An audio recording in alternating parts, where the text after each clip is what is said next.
The Sports Renegades podcast on SportsTownChicago.com.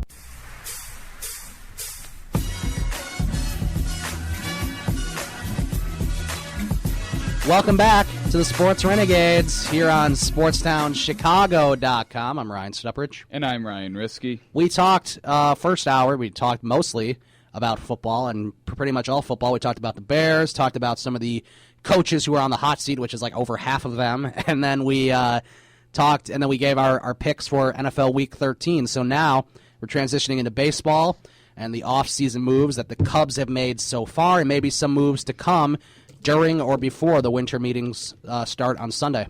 I mean, I have to say I really like what the Cubs have been doing. Mm-hmm. I do too.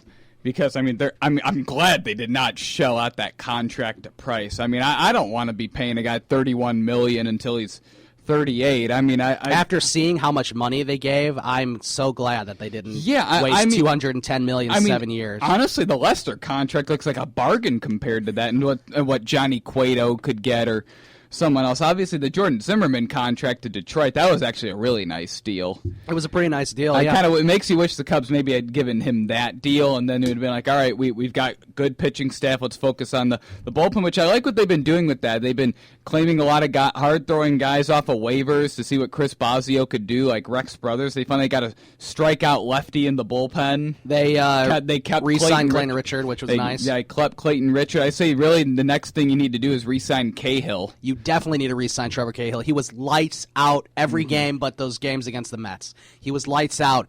And one of the games it would have been fine if it wasn't for Montero not blocking that ground ball or that pitch in the dirt. Yeah, that killed that game because there was 2 outs in that inning. And then I think the Mets scored another couple runs that inning. Yep. That was the killer of the series anyway, because you had a chance to go up to be down 2-1 possibly. But Trevor Cahill is a guy that should stick around. Justin Grimm we know is good, and Hector Rondon, Neil Rondon Ramirez. very good. See, I just have a feeling with Cahill, he's waiting to see if a team will give him a chance to start. And that's what I'm afraid of. Because I read somewhere that said he wants to sign a 1-year deal with the Pirates to start. Except I don't think the Pirates are going to do that. No, I don't think. I mean, Cahill as a starter to me that seems like a misfire. Yeah, I mean, because he was so good out of the bullpen. He was so good. I mean, if I'm the Cubs, I'd tell him, hey, we'll give you a 3-year, $15 million deal.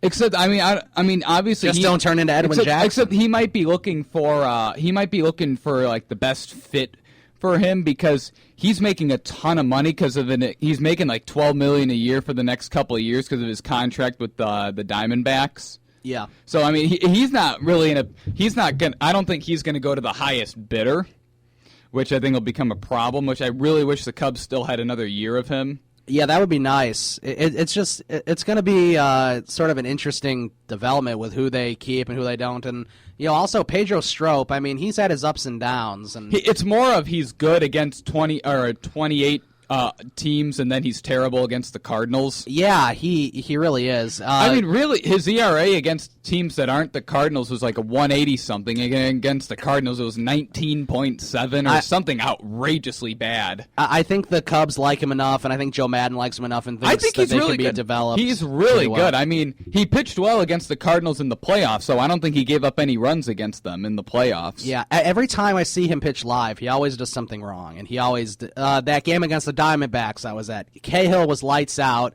Then he gave up a solo home run to Castillo, surprisingly.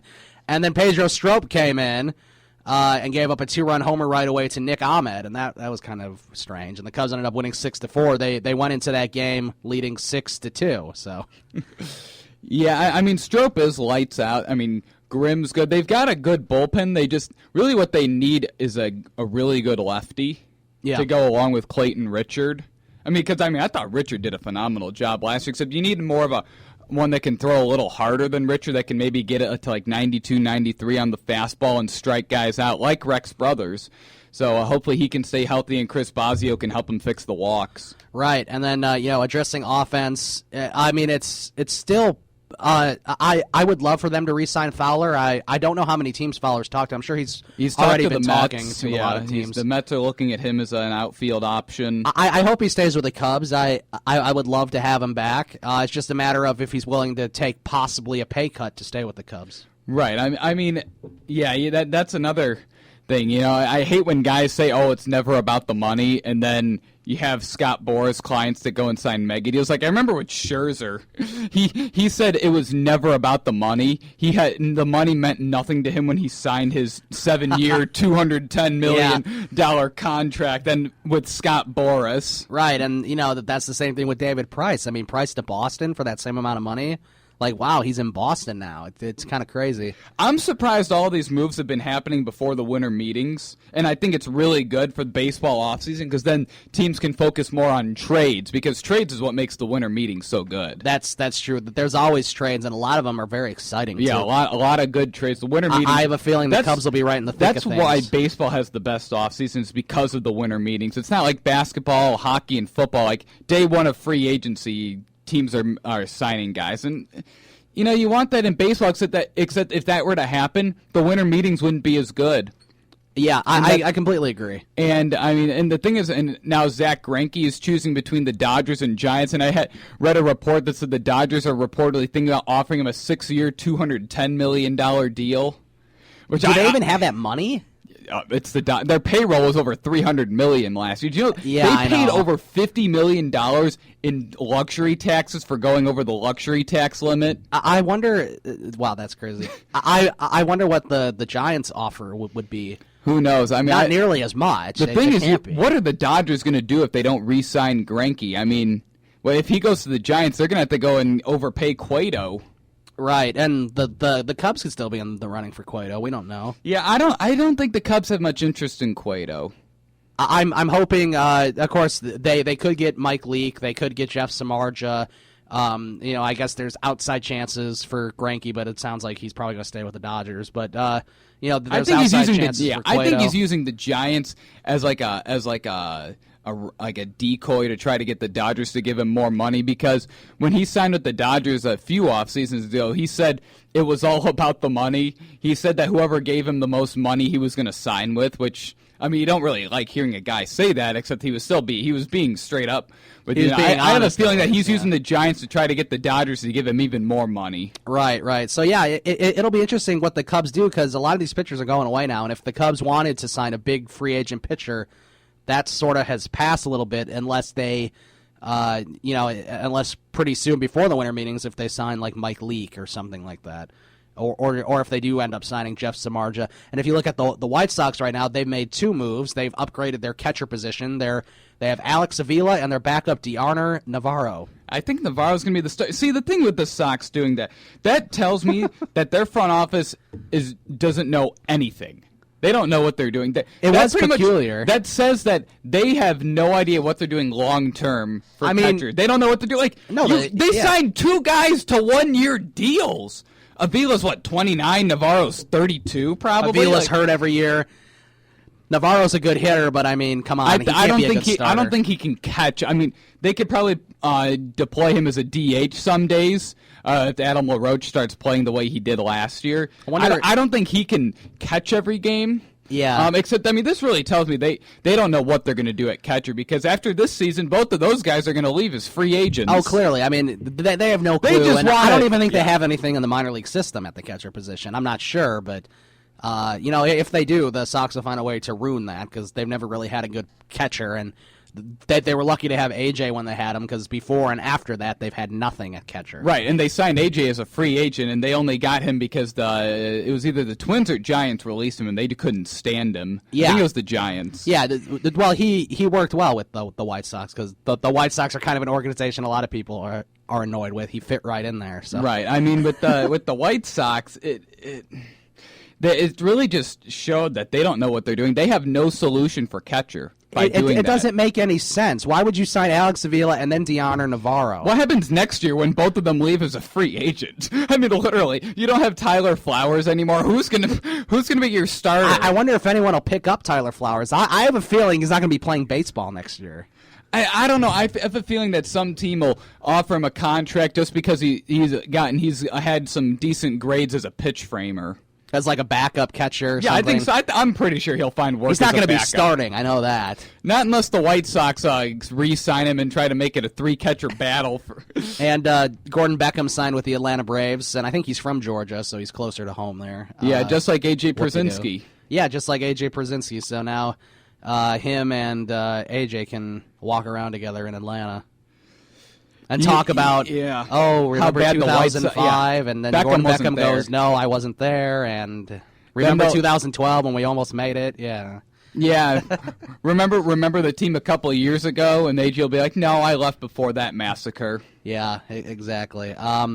So who knows if the Sox have anything left. I do know Pedro Alvarez is a free agent. And I was stunned that the Pirates non-tendered him because he hit 27 home runs and still hit 243. Right. I'm stunned. Regardless of how much he was going to make, I'm pretty sure the Yankees would have loved to have him as their DH, or some American League team would love to have that guy as their DH. I agree with that, and it was funny. I was talking to Mark, and Mark, when he found out that Pedro Alvarez was a free agent, he's like, Sox are going to be in on that, and I hope they get him. And I was like, well, that would be good for them if they did get Pedro Alvarez. The problem is they never sign those type of people.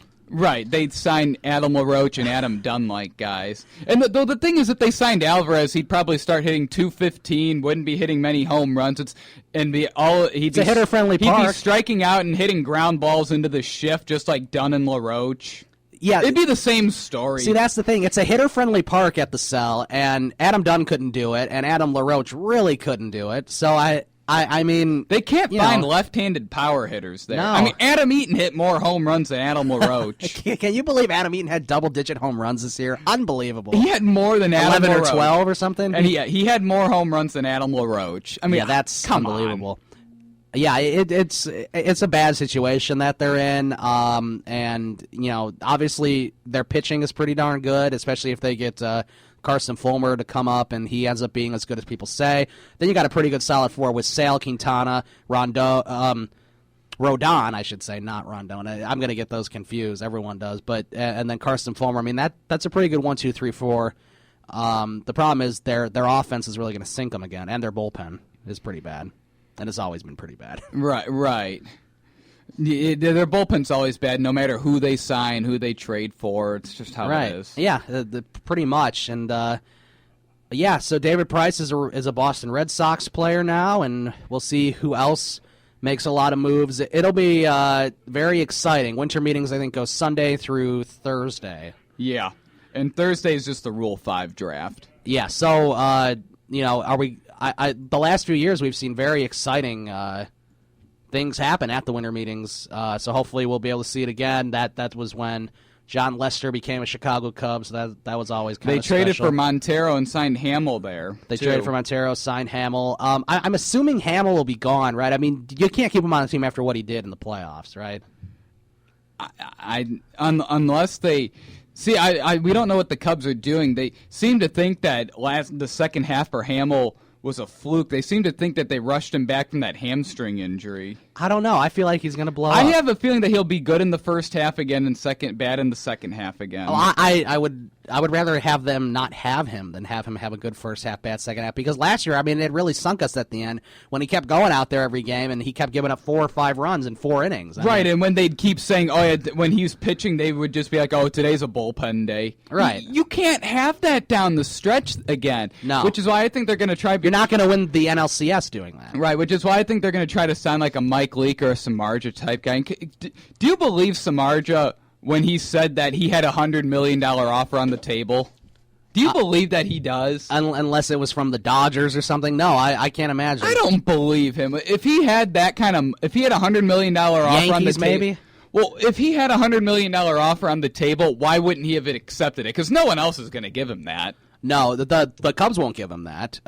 If they're looking at what he's in like the $80 billion range, probably. Yeah, maybe even 60, depending on what teams are willing to go to. I have a feeling that the Cubs are either going to sign him or Mike Leake. Well, I hope they sign one of them. Mike Leake would be better, and then you still kind of need a spot if Hamill is in fact gone, and It'd be nice to try to get another pitcher somehow, maybe via trade. Who knows? You never know what could happen. All we know are the untouchables, and we know who they are: Schwarber, Rizzo, Bryant, and Addison Russell. Yeah, Russell's not going anywhere. I mean, you could probably throw Arrieta into that list too. Sure, Arrieta and